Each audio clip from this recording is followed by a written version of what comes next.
Alexander Morrison stood at the floor-to-ceiling windows of his penthouse office, watching the city lights flicker to life below. He was 34, successful beyond measure, and utterly alone in the ways that mattered most. 3 years had passed since the accident that took his wife, Victoria. 3 years since he'd learned that all the money in the world couldn't bring back the person you loved.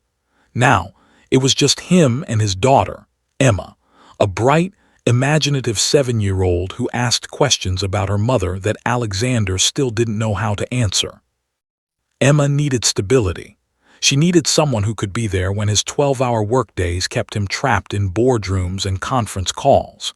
She needed a nanny, though the very word made Alexander's chest tighten with an unfamiliar vulnerability. Letting someone into their lives, into their home, felt like opening a door he'd sealed shut. "Mr. Morrison," his assistant's voice crackled through the intercom, "your 3 o'clock appointment is here." He turned from the window, straightening his tie. "Send her in." The door opened, and a young woman stepped inside. She was perhaps 26, dressed in a simple navy blouse and tailored pants. What struck Alexander immediately wasn't her appearance. It was the quiet confidence in her posture, the way her eyes met his without hesitation or excessive familiarity. "Good afternoon, Mr. Morrison. I'm Grace Bennett." Her handshake was firm but brief. Alexander gestured to the chair across from his desk. "Please, sit. Tell me about your experience, Miss Bennett." Grace folded her hands in her lap, her expression thoughtful. "I've worked with children for 6 years, mostly with families going through difficult transitions. I believe children need consistency, honesty, and someone who listens more than they lecture." "And why this position specifically?" She paused, choosing her words carefully. "Because your daughter lost her mother. I lost mine when I was 8. I know what it's like to need an adult who doesn't try to replace what's gone but who shows up anyway." The honesty caught Alexander off guard. Most candidates had offered polished responses designed to impress. Grace simply told the truth. Before he could respond, the office door burst open. Emma rushed in, her school uniform slightly disheveled, backpack bouncing against her shoulders. "Daddy, Mrs. Chen said I could come find you because..." She stopped mid-sentence, noticing Grace. "Oh, hello." Grace smiled. Not the exaggerated enthusiasm adults often showed children, but something genuine and warm. "Hello there. You must be Emma." Emma tilted her head, studying Grace with the serious scrutiny only children possess. "Are you going to be my new nanny?" "I hope so," Grace said simply. "If your dad thinks I'm the right person." "Can you make pancakes?" Grace laughed softly. "I can make excellent pancakes, with chocolate chips if you prefer." Emma's face lit up. She turned to Alexander. "Daddy, I like her." If you're enjoying this story, I'd love if you could take just a moment to hit the like button and subscribe to the channel. Your support means the world and helps me bring you more heartwarming stories like this one. And please, share your thoughts in the comments. I read every single one. Alexander looked between his daughter and the woman who'd somehow passed Emma's invisible test in less than 30 seconds. "Miss Bennett, when can you start?" "Tomorrow morning, if that works for you." That night after Emma was asleep, Alexander stood in the doorway of her room, watching her chest rise and fall beneath her constellation-patterned blanket. He'd made the right choice. He felt it instinctively. What he didn't know was that Grace Bennett carried a secret, one that would unravel everything he thought he understood about trust, identity, and the unpredictable nature of love. The first week passed smoothly. Grace arrived each morning at 7:30, prepared breakfast while Alexander reviewed financial reports, and had Emma laughing before 8 o'clock. She helped with homework without doing it for her, asked questions that made Emma think, and somehow knew exactly when the little girl needed space versus companionship. Alexander found himself leaving work earlier, drawn home by sounds he hadn't heard in years. Genuine laughter echoing through the halls, feet running across hardwood floors, the comfortable rhythm of a household that felt alive again. On Friday evening, he came home to find Grace and Emma in the living room, building an elaborate fort from blankets and chairs. Emma's giggle rang out as part of the structure collapsed on them both. Grace emerged from the fabric, her usually neat hair slightly disheveled, grinning. When she saw Alexander, her smile faltered for just a fraction, a momentary shift from unguarded joy to professional composure. "Mr. Morrison, we were just having fun," he finished, surprising himself with his own smile. "I can see that. Emma, why don't you finish your fort while I talk to Miss Bennett for a moment?" In the kitchen, Alexander poured 2 glasses of water, handing one to Grace. "You've been wonderful this week. Emma hasn't been this happy in 3 years." Grace accepted the glass, her fingers careful not to touch his. "She's a remarkable child. You've raised her well." "I've barely been here to raise her," Alexander admitted, the confession surprising him. "Work has consumed everything. I told myself I was providing for her future, but really, I was just hiding." Grace's expression softened. Grief makes us all hide in different ways. The moment stretched between them too long, too weighted with understanding. Grace set down her glass. "I should go. Emma's bedtime routine starts at 8. That night, Alexander couldn't shake the feeling that something had shifted. Grace wasn't just competent, she saw him. Really saw him, past the suits and the wealth and the carefully maintained walls. It was terrifying. 2 months passed like water finding its level. Grace became woven into the fabric of their lives so seamlessly that Alexander struggled to remember what their home had felt like before her arrival. She brought small changes that accumulated into transformation. Fresh flowers appeared in the entryway each Monday. Emma's paintings covered the refrigerator, celebrated rather than hidden. The house smelled like cinnamon and vanilla instead of expensive emptiness. But it was the quiet moments that undid Alexander's carefully maintained distance. One evening, he came home to find the house unusually silent. Following the soft sound of voices, he discovered Grace and Emma curled together on the window seat, reading a worn copy of The Secret Garden. Grace's voice rose and fell with the narrative, bringing the story to life, and Emma's eyes were wide with wonder. Grace glanced up, catching his gaze. For a heartbeat, they simply looked at each other, and Alexander felt something crack open inside his chest. He cleared his throat. "Don't let me interrupt." "We're almost at the best part," Emma said. "Can Daddy listen too?" Grace shifted slightly, making room. "Of course." Alexander found himself sitting beside them, close enough to catch the faint scent of Grace's lavender soap, listening to her read about gardens coming back to life after long winters of neglect. The metaphor wasn't lost on him. Late one Thursday night, Alexander was working in his study when he heard crying. He found Emma sitting at the top of the stairs, tears streaming down her face. "Sweetheart, what's wrong?" "I had a bad dream about Mommy," she whispered. "I couldn't remember her voice anymore." Alexander's heart shattered. He sat beside her, pulling her close. "It's okay to forget some things, Emma. The love doesn't disappear just because we can't remember every detail." "But what if I forget everything?" "You won't," a gentle voice said.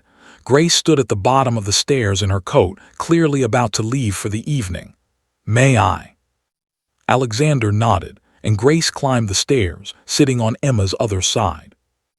"Your mommy's love is in everything around you," Grace said softly. "It's in your dad's eyes when he looks at you. It's in the way you laugh. I bet you have her laugh. It's in every choice you make to be kind and brave. You carry her with you always, even when you can't hear her voice." Emma leaned against Grace, and Alexander watched this woman, this near stranger who'd walked into their lives just months ago, offer his daughter comfort he hadn't known how to give. "Thank you," he said quietly after Emma had gone back to bed. Grace met his eyes in the dim hallway. "You don't have to thank me for caring about her." "But I do," Alexander said, taking a step closer. Grace, you've given us back something I thought we'd lost forever. Mr. Morrison. Alexander, please. She hesitated, and in that hesitation he saw a flicker of something that looked like fear. I should go. It's late. She left quickly, and Alexander stood alone in the hallway, wondering what had just happened, and what it meant. The following week brought unexpected crisis. Emma's school called. She'd collapsed during recess with a high fever. Alexander was 2 hours away at a critical business meeting. Grace met him at the hospital, her face pale but composed. The doctor says it's a severe flu, but they're monitoring her closely. She's been asking for you. Alexander rushed to Emma's bedside. She looked so small in the hospital bed, her cheeks flushed with fever. Daddy, she whispered, I don't feel good. I know, sweetheart, I'm here now. Grace stood at the doorway, clearly preparing to leave. Alexander turned to her. Please stay. She needs both of us. Through the long night, they took turns sitting with Emma, cooling her forehead with damp cloths, reading to her when she woke frightened and disoriented. At 3 a.m, when Emma finally fell into peaceful sleep, Alexander found Grace in the hallway, leaning against the wall with her eyes closed. You should go home, get some rest, he said softly. She opened her eyes, and in their depths, he saw exhaustion and something else, something that made his breath catch. I can't leave her. Grace. I know I'm just the nanny, she said, her voice breaking slightly. I know I don't have the right to feel this way, but I can't just leave her when she's scared. I can't. Alexander stepped closer, careful not to touch her but close enough to see the tears she was fighting. You're not just anything. You're family now, to both of us. The words hung between them, heavy with implication. Grace looked away first. Alexander, there's something I need to tell you, something you should know about me. Before she could continue, a nurse appeared. Mr. Morrison, Emma's fever is breaking. She's asking for both of you. The moment passed, but Alexander filed it away. That confession left unfinished, that flash of fear in Grace's eyes. Emma recovered fully within a week, but something fundamental had shifted. Alexander caught himself watching Grace more often, the way she moved through their home with quiet grace, the way she anticipated Emma's needs before the child even voiced them, the way her smile could transform an ordinary moment into something luminous. He was falling in love with her. The realization terrified him. Victoria had been gone for 3 years, but guilt still whispered that loving someone else meant forgetting her. And beyond that, Grace was his employee. The power dynamic alone made any romantic gesture inappropriate, potentially unwelcome. But then there were moments when he'd look up and find Grace watching him with an expression that made his heart race. Moments when their hands would brush reaching for the same book, and neither would pull away immediately. Moments when the air between them felt electric with everything they weren't saying. One Saturday, Alexander decided to take Emma to the botanical gardens, her favorite place. On impulse, he invited Grace along. As a thank you, he said, for everything you've done. They wandered through paths lined with blooming roses and ancient oaks. Emma ran ahead, chasing butterflies, while Alexander and Grace walked side by side. This was Victoria's favorite place too, Alexander said quietly. We brought Emma here on her first birthday. Grace was silent for a moment. I'm not trying to replace her, Alexander. I hope you know that. I do know that, and I know something else. He stopped walking, turning to face her. I know that you've helped me learn the difference between honoring someone's memory and being paralyzed by it. I know that Emma lights up when you're around in a way she hasn't since her mother died. And I know that when I come home at the end of a long day, it's your smile I look forward to seeing. Grace's eyes widened, emotions flickering across her face too quickly to read. Alexander, please don't. I'm not asking for anything, he said gently. I just needed you to know. Whatever you feel or don't feel, that's okay. I needed to be honest.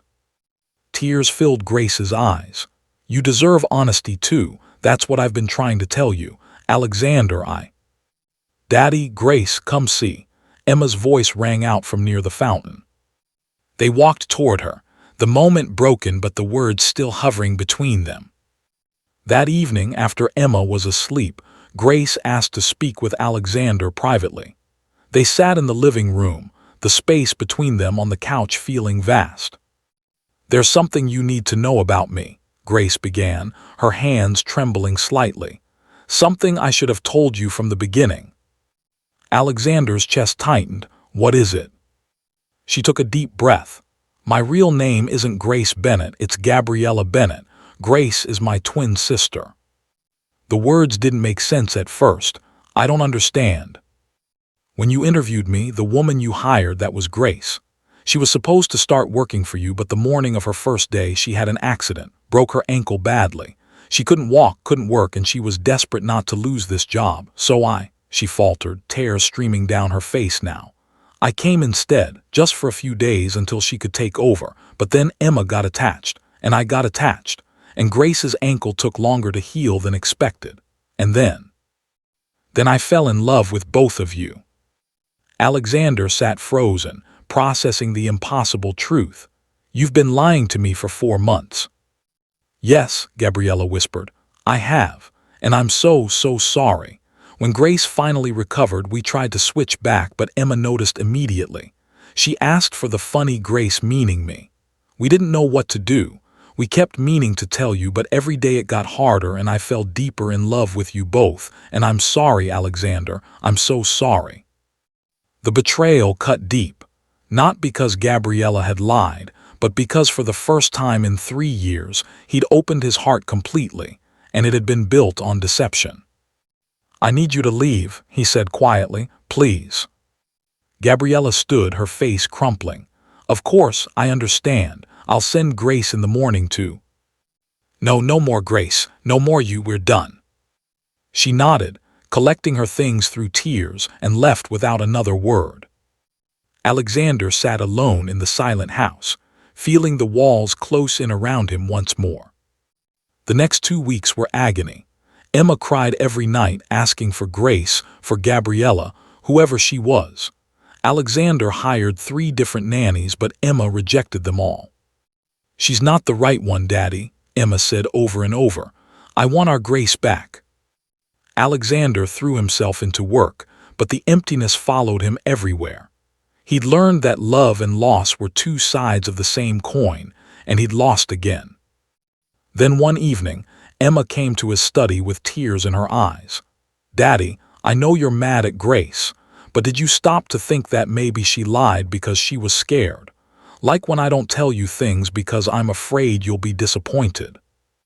The simple wisdom of a 7-year-old cut through all his defenses. "You really miss her, don't you?" he asked softly. Emma nodded. "Don't you?"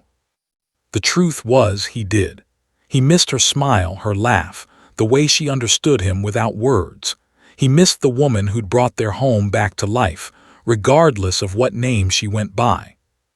That night, Alexander made a decision.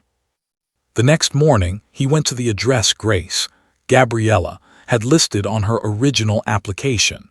It was a modest apartment building in a quiet neighborhood. When Gabriella opened the door, her eyes widened in shock. She looked thinner, her eyes red-rimmed from crying. "Alexander, can I come in?" She stepped aside wordlessly. Inside, another woman who looked exactly like her sat on the couch, the real Grace, her ankle still in a walking boot. "Mr. Morrison," Grace said, standing awkwardly, "I'm so sorry for what we did. It was my fault. I asked Gabby to cover for me, and then everything spiraled out of control." Alexander held up a hand. "I'm not here to assign blame." He turned to Gabriella. "I'm here because Emma asked me a question that I couldn't answer. She asked if I'd stop to think that maybe you lied because you were scared." Tears filled Gabriella's eyes. "I was terrified of losing the job, of hurting Emma, of falling in love with you when I had no right to." "Here's what I know," Alexander said quietly. I know that the woman who came to my home every day, who loved my daughter, who helped me learn how to live again, that woman was real. Maybe she had the wrong name on paper, but everything else was true, wasn't it?" "Yes," Gabriella whispered, "everything else was real." "Then that's enough." He reached into his pocket and pulled out a small velvet box. Opening it revealed a simple but beautiful ring. "I don't care if you're Grace or Gabriella. I don't care about perfect honesty when you've given me perfect love. All I care about is this. Will you come home? Will you help me raise my daughter? Will you marry me and let me spend the rest of my life proving that second chances aren't just real, they're everything?" Gabriella covered her mouth, tears streaming down her face. "Yes, yes, Alexander, yes." Emma burst through the door behind him. Clearly she'd been waiting in the hallway. "You said yes, Daddy," she said yes. Laughter and tears mingled as Emma ran into Gabriella's arms, and Alexander wrapped them both in his embrace. Grace stood off to the side, wiping her own tears. "Well," she said with a soft smile, "I guess I'm going to be Aunt Grace." 6 months later. The garden wedding was small and perfect. Emma served as flower girl, practically glowing with happiness. Grace stood as Gabriella's maid of honor, the twin sisters holding hands as Alexander and Gabriella exchanged vows under an arch of white roses. "I promise to trust you," Alexander said, his voice steady but his eyes bright with emotion. "To love you not despite your imperfections, but because of them. To build a life with you where honesty and grace walk hand in hand." Gabriella smiled through tears. "I promise to be worthy of that trust, to love Emma as fiercely as I love you, to never again let fear keep me from truth, and to remind you every single day that love, real love, can survive mistakes and emerge even stronger." When they kissed, Emma cheered, and the small gathering of friends and family erupted in applause. That evening, as Alexander and Gabriella danced their first dance as husband and wife with Emma between them, Alexander felt something he'd thought impossible: complete peace. "Thank you," he whispered to Gabriella. "For what?" "For showing up. For being brave enough to lie when you were scared, and braver still to tell the truth when it mattered most. For teaching me that love isn't about perfection, it's about choosing each other every single day." Gabriella kissed him softly. "We choose each other." "Always," he agreed. And as the evening stars emerged above them and Emma's laughter rang through the garden, Alexander Morrison understood that his life's greatest treasures had come from the most unexpected place. From a woman who'd walked through his door under the wrong name and had loved his family with all her heart. Sometimes the truth is messy. Sometimes trust gets broken and rebuilt stronger than before. And sometimes the person who heals your heart is exactly who they need to be, even if they started out as someone else. Thank you so much for watching this story. If it touched your heart, please subscribe to our channel for more meaningful tales about love, forgiveness, and second chances. Share your thoughts in the comments. Have you ever had to choose between fear and honesty, between safety and love? Your stories matter, and I'd love to hear them. Until next time, remember, the bravest thing you can do is show up as your true self, flaws and all, because that's when real love begins.